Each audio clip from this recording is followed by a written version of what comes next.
What's going on, guys? Welcome back to my channel and another episode of Weekend Watch. As you guys know, the box office has been suffering and in need of one movie to bring it back to life. And apparently the movie that we were all waiting for to make this happen was Inside Out 2. Inside Out 2, this performance in its opening weekend is absolutely incredible, and it's also putting itself on the road to be the first and possibly only billion-dollar movie of this year. In its opening weekend, now keep in mind, this number is exceeding expectations by the industry, but not only that, it's the first movie of this year to make $100 million in its opening weekend. Dune Part 2 couldn't even accomplish this. Keep that in mind. So Inside Out 2 in its opening weekend pulled in $155 million.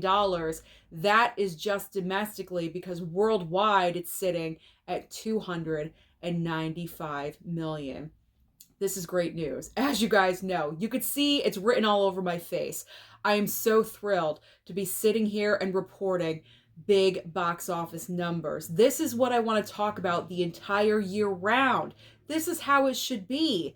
But in particular, during summertime, when all these huge blockbusters are coming out, it excites me. These are the numbers that I want to see. So I'm just thrilled that Inside Out 2 performed so extremely well. And this is great for Disney Pixar, because the past couple of years with Disney Pixar, it's been a little bit shaky, but I feel like this movie, or I should say with this movie, they're getting back on track. I feel like they're getting back to the formula that they're used to, that is a winner, that brings in people to the box office. So hopefully Disney Pixar takes some notes and we remain on this track, so that way moving forward with future films, you're not stumbling like with Wish. I know that wasn't Pixar, but it's under Disney, and that movie did not perform well at all whatsoever, considering Wish, I think, made $64 million its entire run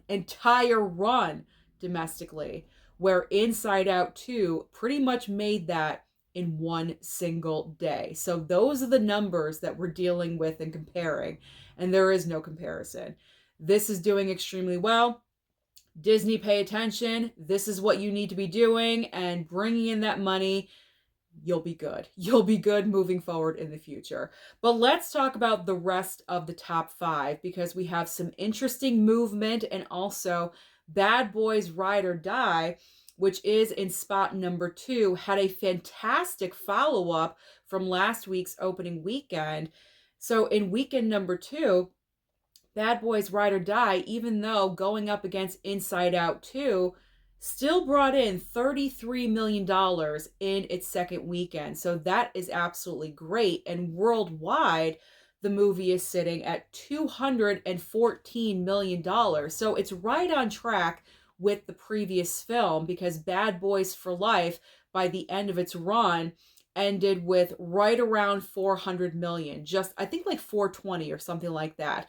So it's going to, or I should say, the fourth film, Bad Boys Ride or Die, is most likely going to reach 400 million, possibly, maybe a little bit less, but right around there. But I mean, it's a success. No doubt it's a success. Plus, it is bringing Will Smith's career back to life, which is always a positive as well. Third place. This is kind of a surprise, because third place goes to Kingdom of the Planet of the Apes. I was not expecting this movie to surge up to spot number 3, because I believe last week it was in spot 5, about ready to fall out, but it went back up. But I really do think the reason for this is because it's Father's Day weekend, and with Father's Day, it's Dad's choice of what he wants to see. So most likely the dads out there said Bad Boys or Kingdom of the Planet of the Apes. So that makes sense that this movie would have a little bit of a surge over Father's Day weekend. So Kingdom of the Planet of the Apes is having, the legs are great with this movie. The percentage drop of this film is extremely low, which is always positive. And, this week it's surging back up. So spot number 3 with Kingdom of the Planet of the Apes brought in 5.2 million. in fourth and fifth place. Fourth place goes to the Garfield movie with $5 million even. And rounding out the top five, The Watchers, unfortunately, is just not performing very well. It's not clicking with audiences. I'm not really sure why. Possibly the vagueness of the trailer had something to do with it. There really is no A-list star in this movie. I mentioned that in a couple of previous videos, so that could always be a factor as well. But The Watchers only brought in 3.6 million this past weekend. So what is new at the box office this coming weekend to put in competition to Inside Out 2 and Bad Boys Ride or Die? Well, we do have 4 brand new releases. However, I don't think any of these movies are capable of even touching Inside Out 2. I feel like Inside Out 2 is really going to have a great second weekend because, and of course, during the entire next week as well. Bad Boys Ride or Die, I was really noticing the daily totals from this past week. Monday, it made a great amount. It's like $6 million. Tuesday, it made $4 million. Like incredible numbers. So I feel like Inside Out 2 is going to perform very similar and make great amounts of money during the week leading up into its second full weekend. So I think Inside Out 2 definitely will capture number one without a doubt for 2 weeks in a row.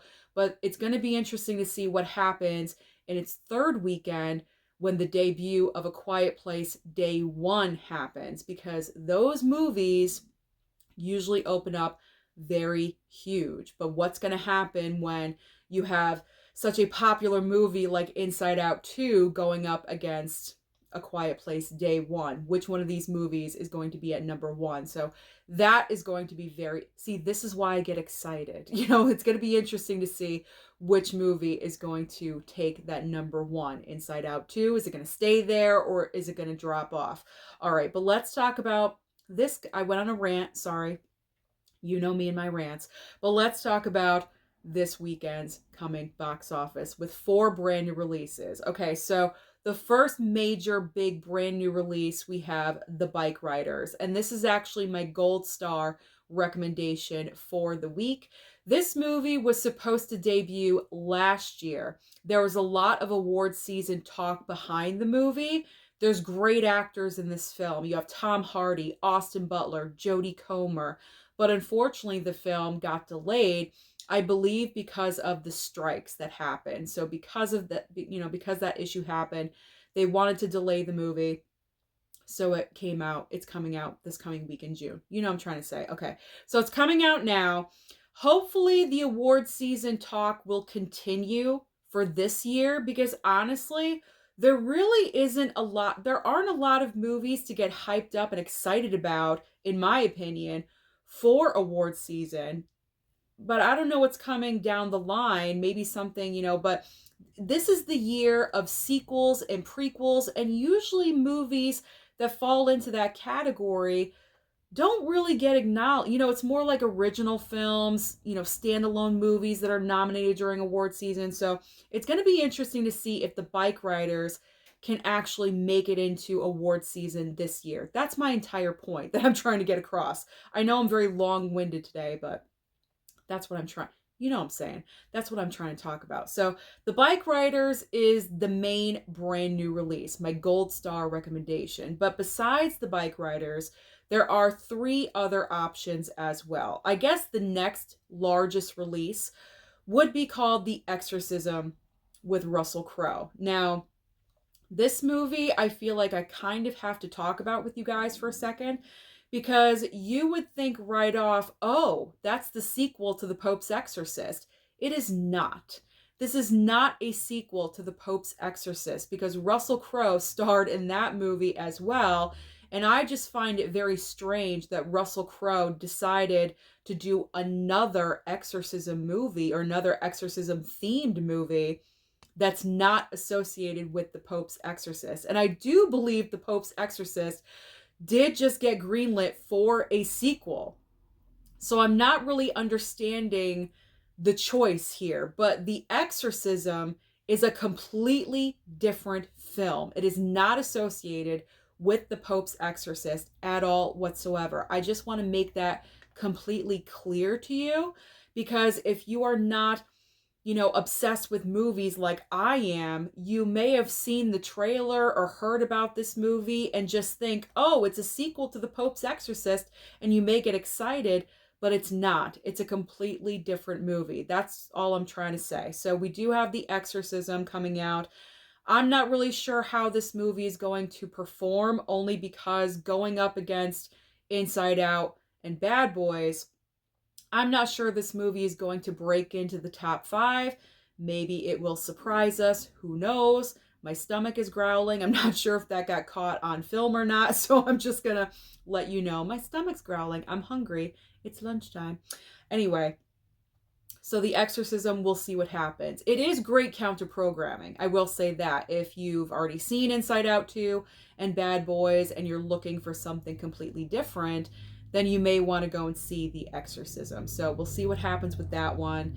The next largest release with names behind it, you have Kinds of Kindness, brand new film from Yorgos Lanthimos. Already, we're coming off of Poor Things from award season, and we're already getting another film from him starring Emma Stone. Okay, I mean, this is more of an all-star cast, absolutely, but again, Yorgos and Emma Stone putting out another movie, and I'm not really sure how this one is going to do either. I think the runtime is going to turn a lot of people away, because the runtime for this movie is about 2 hours and 45 minutes. It's extremely long. Granted, Poor Things was around the same runtime, but with this movie, I don't know what's going on in this film. And I've seen the trailer a couple of times, and I could not tell you what's going on. I feel like it's multiple storylines intersecting into one another during the course of the movie. I feel like it's one of those, but I could be completely wrong.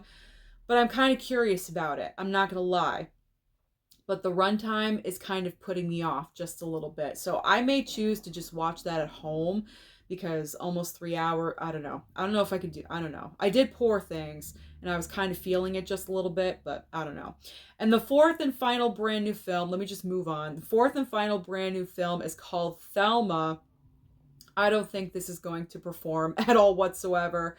I've seen no marketing or advertising for this movie. I've seen no trailer. I haven't seen anyone talking about this movie at all. So do not expect Thelma in the top 5. But of course, I'm going to mention it because it is a brand new release.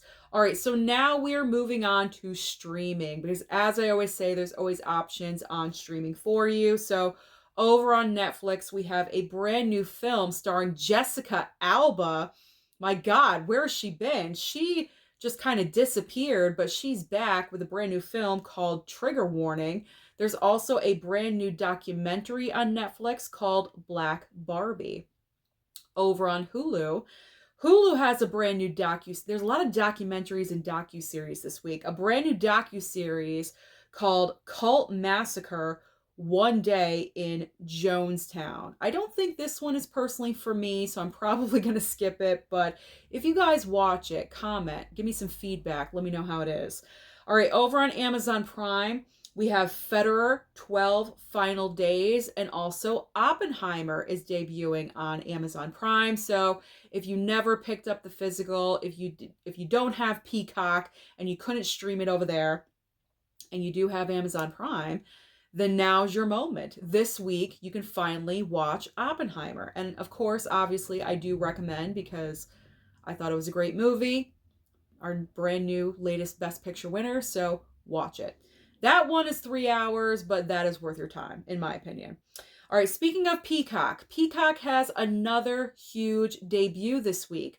Last week, it was Monkey Man, and this week, we are getting Kung Fu Panda 4. So if you guys missed that in the theater, or you just wanted to wait for streaming, then Friday is your day. And finally, ending on Apple TV Plus, we have another documentary. I believe this is from Jennifer Lawrence's production company, called Bread and Roses. A lot of information this week. So that is everything happening at the box office and also on streaming. So comment down below and let me know, did you go and see Inside Out 2? this past weekend. Most likely you probably did, but also let me know, do you think Inside Out 2 will reach $1 billion? Don't forget to like and subscribe before you leave, and I'll see you next time.